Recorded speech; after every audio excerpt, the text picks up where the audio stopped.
जय जवाहर संगवारी हो। मैं श्रवण विश्वकर्मा हारमोनियम संगीत यूट्यूब चैनल में आप सब्बो संगवारी मन के एक बार फिर से स्वागत करत हूँ। संगवारी हो, आज मैं आप मन बर एक और नवा गीत के ट्यूटोरियल लेके आ गए हूँ। यूट्यूब में ये गाना हर एकदम नया हवय और एकदम तहलका मचावत हवय, खूब चलत हवय। तो एकर ट्यूटोरियल आप मन सीखो आज की वीडियो में। चलो आगू बढ़थन और देखथन एक गीत के ट्यूटोरियल ला। सबसे पहले आप मन अपन चैनल में देखो कि ये सब चैनल सब्सक्राइब होए हवय कि नहीं, और सब्सक्राइब नहीं करे हो चैनल ला तो सब्सक्राइब कर दो। और बगल में देखो लाइक के बटन हर लाइक होए है कि नहीं होए होई तो ओला भी लाइक कर दो और आगू बढ़ाओ। चलो देखथन एक गीत के ट्यूटोरियल ला।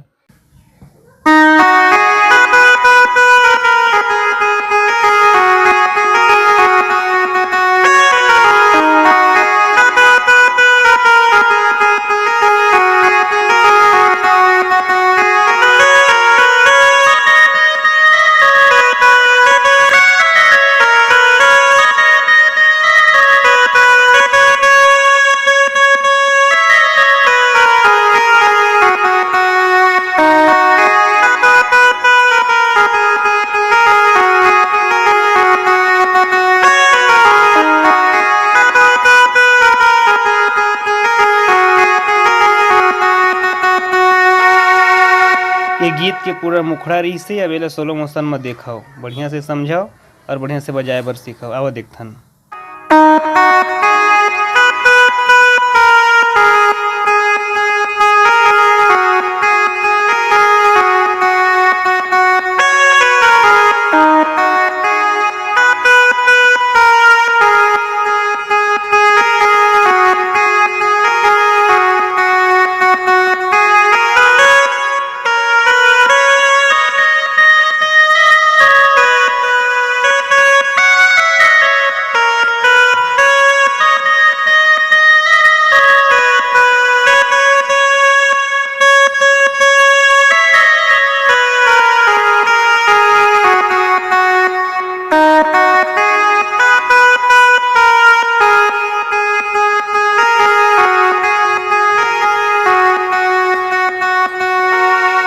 मुखड़ा पूरा होए के बाद में जो म्यूजिक बजे है वो म्यूजिक ला देखो कैसे बजाना हवय।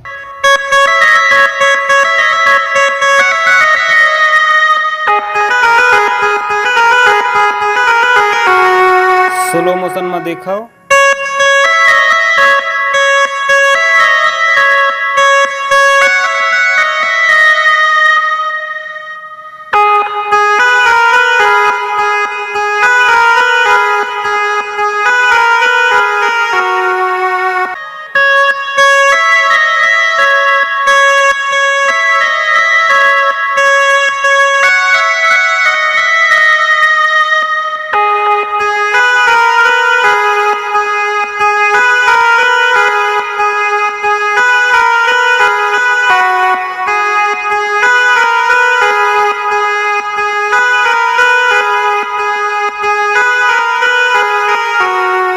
फिरे वाला धुन।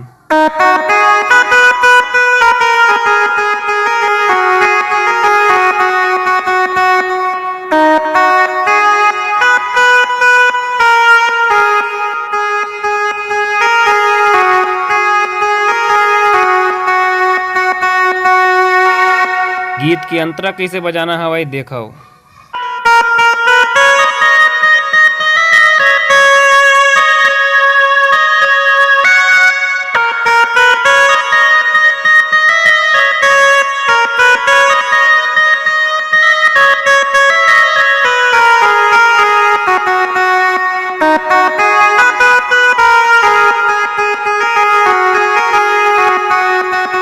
स्लो मोशन में देखथन।